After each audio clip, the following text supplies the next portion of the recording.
It got pretty complicated and pretty messy, and I think with the way it happened, I think it opened up some old wounds. Any PGA Tour matters I'm not going to discuss publicly at this time. Very important fundamental question. How do we build the strongest possible version of the PGA Tour? Players who aren't as happy with some of the outcomes, I think they understand why, and they understand why we're doing it and for the greater good of the PGA Tour and the game. If you are in the sports business, it behooves you to put your house in order as much as possible. There was a subset of people on the board that were maybe uncomfortable with me coming back on for some reason. It's clearly what fans want. This is not a sport, and we're not a tour where we're going to put guys under contract. I think we want to be aggressive. I think we don't want the change to be incremental. We want it to be holistic, and we want to do it as soon as we can. Golf at the absolute highest level is currently descending into absolute pandemonium, and the entire professional sports landscape was completely blindsided by a high-stakes showdown that nobody saw coming. Imagine a closed-door meeting designed to bring order back to a fractured sport, only for the entire room to implode when the most controversial figure in modern golf history stepped up to the microphone.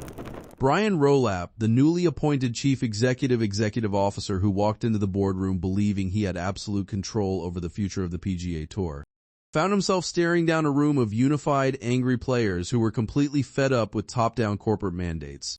What was supposed to be a quiet routine policy update turned into a full-scale player rebellion that has sent massive shockwaves through the entire industry. The tension had been building for months, but when a brand new unannounced rule change triggered a sudden player boycott at a major tournament, the dam finally broke. To really understand how everything fell apart so fast, you have to look at the mounting frustration that had been bubbling under the surface among the tour's elite competitors. For over 2 years, professional golf has been locked in a brutal power struggle, leaving fans exhausted and players completely alienated by constant political maneuvering. Enter Brian Rolapp, a corporate strategist brought in to streamline operations, optimize TV rights, and modernize the competitive structure of the tour. The game needs to be strong. The fields need to be strong. The competition needs to be its best. That's what fans want. I think one thing the NFL's taught me is just when you think you're successful, that's when you really need to start looking at things and change again. The motivation to go for big markets is not that complicated. We're hearing that from partners and we're hearing that from fans. Scarcity means a dramatic cut in the number of events. On paper, his business plan seemed like a dream scenario for network executives and corporate sponsors. He proposed a streamlined 47-event calendar, a compressed player pool of 230 tour card holders, and a revamped playoff system designed to maximize weekend TV ratings. But there was one massive fatal flaw in his corporate strategy. The entire plan was drafted inside glass conference rooms without meaningful consultation from the very athletes who risk their livelihoods and pour their lives into competing every single week. The breaking point didn't happen in a boardroom. It happened right on the course during recent tour events. Players arriving at tournament venues were suddenly met with aggressive, unannounced enforcement of obscure rules that directly impacted their pre-round preparation and post-round routines. When veteran champions like Jim Furyk, a man who has spent decades navigating professional golf, admitted publicly that even he had no idea these new regulations were being drafted, the locker room completely lost its composure. The frustration erupted at the 3M Open, where 11 prominent professionals, including international stars like Ryan Fox, major contenders like Jordan Spieth, and rising talents like Eric Cole, made the radical decision to withdraw from the event entirely. They weren't just stepping away from a tournament, they were sending a direct, nonverbal message to corporate leadership that the players would no longer be treated like passive employees in a system they built with their own sweat and dedication. That bold move set the stage for the now infamous mandatory player meeting. From 2028, the PGA Tour will essentially be a two-tier tour. Championship players cannot play on the Challenger events and vice versa. And there'll be no movement between the two series. Corporate executives expected a subdued crowd that would politely listen to slides, absorb corporate jargon, and quietly accept the new path forward. Instead, they walked straight into a powder keg. Rory McIlroy, long considered the vocal champion and moral compass of the PGA Tour, who famously turned down astronomical offers to remain loyal to traditional golf, had already drawn a line in the sand days earlier. McIlroy openly issued a strict deadline to tour management, demanding a total overhaul of the proposed two-track system, immediate fixes to the broken FedEx Cup point structure, and guaranteed binding voting power for active players on all future structural decisions. I think I just have to remind myself that I am close, and you just have to keep giving yourself chances. It got pretty complicated and pretty messy, and I think with the way it happened, I think it opened up some old wounds. There was a subset of people on the board that were maybe uncomfortable with me coming back on for some reason. When Rolapp responded to McIlroy's serious demands with rehearsed corporate talking points about brand optimization and enhanced media rights value, the room reached a boiling point. Rory McIlroy expressed some concern about this new two-tier system. Have you heard more pushback from the players? Players who aren't as happy with some of the outcomes, I think they understand why, and they understand why we're doing it and for the greater good of the PGA Tour and the game. We knew as much as golf is growing, as much as the PGA Tour is growing, we could be better. I think we want to be aggressive. I think we don't want the change to be incremental. We want it to be holistic, and we want to do it as soon as we can. I'm not sure I agree with this premise where the players are too powerful. I hear that a lot. I'm not sure what that means. We look to make these changes, but I think our goal is to make events that really matter. That is the exact moment when Phil Mickelson did something nobody in that building ever thought they would witness again. Mickelson, a figure who had become deeply polarized after his dramatic departure to LIV Golf, walked right into the center of the room. For years, the official narrative framed Lefty as an outsider who burned his bridges, a cautionary tale for any player thinking about challenging the traditional establishment.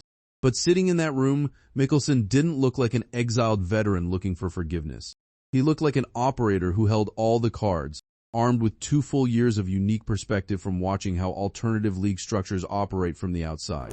When he reached for the microphone, the heavy chatter in the room instantly vanished, replaced by an uncomfortable, suffocating silence. Mickelson didn't start with aggressive accusations or loud outbursts. Instead, he began with a calm, deeply personal reflection on what the tour used to represent to a young kid growing up with a dream and a set of golf clubs. He spoke about the legacy of historic events, the small-town fans who save up all year to watch their heroes, and the sheer grit it takes to earn a tour card from nothing. The executives at the head table began to relax, assuming Mickelson was simply offering a nostalgic, emotional farewell speech to ease his own legacy. Any PGA Tour matters I'm not going to discuss publicly at this time. I have enjoyed my time. I've enjoyed the opportunities it's provided. I've enjoyed the lifestyle it's provided. I understand that they have strong feelings and strong emotions regarding this choice. But that calm approach was a calculated move to lower everyone's defenses before delivering a massive wake-up call. Without raising his voice, Mickelson turned his attention directly toward the executive table and dismantled the tour's entire long-term business strategy piece by piece. He looked Rolapp in the eye and explained that slapping secondary labels on historic, decades-old tournaments wasn't modernizing the sport. It was destroying its soul.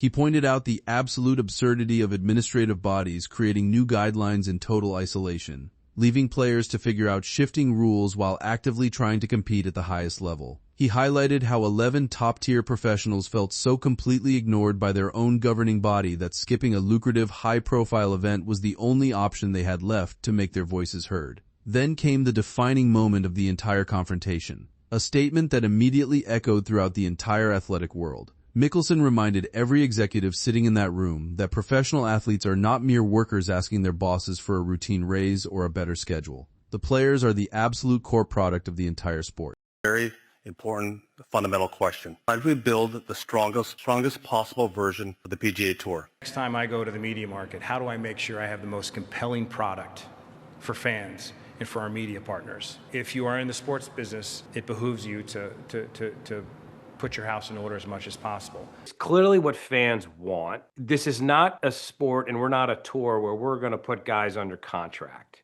Without the players stepping up to the first tee, there are no multi-billion-dollar TV contracts, no corporate hospitality tents, no lucrative sponsorship deals, and absolutely no reason for corporate executives to collect 7-figure salaries.